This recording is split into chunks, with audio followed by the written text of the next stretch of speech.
The micro war. నేను మిమ్మల్ని ఒక ప్రశ్న అడిగితే ఈరోజు భూమి మీద అత్యంత వాల్యుయబుల్ రిసోర్స్ ఏదని మీరేం చెప్తారు? Oil, gold, uranium. గత శతాబ్దంలో ఆయిల్ కోసం యుద్ధాలు జరిగాయి, భూమి కోసం దేశాలు బార్డర్స్ని మార్చారు.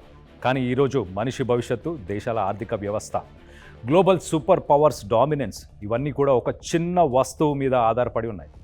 అది ఒక పోస్టల్ స్టాంప్ కంటే చిన్నగా ఉంటుంది, మనిషి జుట్టు కంటే సన్నగా ఉంటుంది. అవే సెమీ కండక్టర్స్, మైక్రోచిప్స్.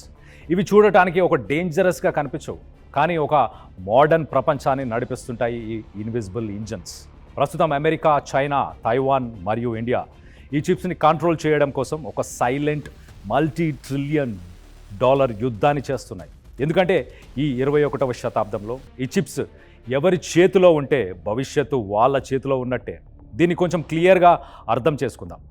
మీరు ఇప్పుడు దీన్ని ఒక స్మార్ట్ ఫోన్లో చదువుతూ ఉండొచ్చు. ఆ ఫోన్ లోపల దానికి ఒక బ్రెయిన్ ఉంటుంది, అదే ఒక చిప్. కానీ ఇది కేవలం మీ ఫోన్కి మాత్రమే పరిమితం కాదు. మీ చుట్టూ చూడండి, ఒక కార్ కావచ్చు, మీరు నడవాలంటే వేలాది చిప్స్ కావాలి. స్టాక్ మార్కెట్ చిప్స్తో రన్ అయ్యే సర్వర్స్ మీదే నడుస్తుంది.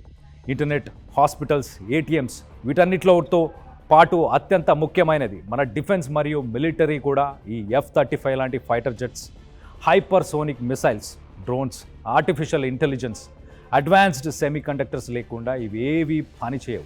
ఇక్కడే అసలు భయంకరమైన నిజం దాగి ఉంది. ప్రపంచం మొత్తం ఈ చిప్స్ మీద 100% ఆధారపడి ఉంది. కానీ దీని సప్లై చైన్ చాలా వీక్గా ఉంది. ఎందుకంటే మనిషి తయారు చేసిన అత్యంత కాంప్లెక్స్ అయిన ఈ వస్తువు దాదాపు ఒకే ఒక ప్రదేశంలో తయారవుతుంది. Powerful island Taiwan. ఈ దేశం పక్కనే ఇటు చైనా సముద్రంలోనే ఉంది ఒక చిన్న దీవి. జాగ్రఫీ పరంగా చిన్నదే కావచ్చు, రాజకీయంగా చైనాతో ఎప్పుడు గొడవలే ఉంటాయి. కానీ ఎకానమీ పరంగా చూస్తే ఇది మొత్తం ప్రపంచాన్ని తన గుప్పెట్లో పెట్టుకుంది. తైవాన్లో TSMC, Taiwan semi conductor manufacturing company అనే ఒక కంపెనీ ఉంది. ప్రపంచం దేశాలకు సంబంధించిన నాయకులను భయపెట్టే ఒక నంబర్ చెప్తాను, వినండి. 90% ప్రపంచంలో ఉన్న అత్యంత అడ్వాన్స్డ్ హైటెక్ మైక్రోచిప్స్ 90% కంటే ఎక్కువ ఈ ఒక్క కంపెనీలోనే తయారవుతున్నాయి. అది కూడా ఈ ఒక్క చిన్న దీవిలోనే.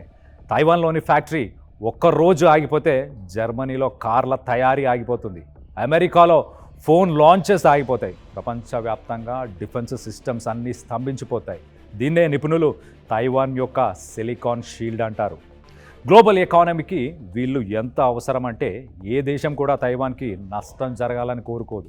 కానీ ఒక దేశం మాత్రం తైవాన్ వైపు అలాగే టెక్నాలజీ భవిష్యత్తు వైపు చాలా ఆశగా, ఆతృతగా చూస్తుంది. అదే చైనా.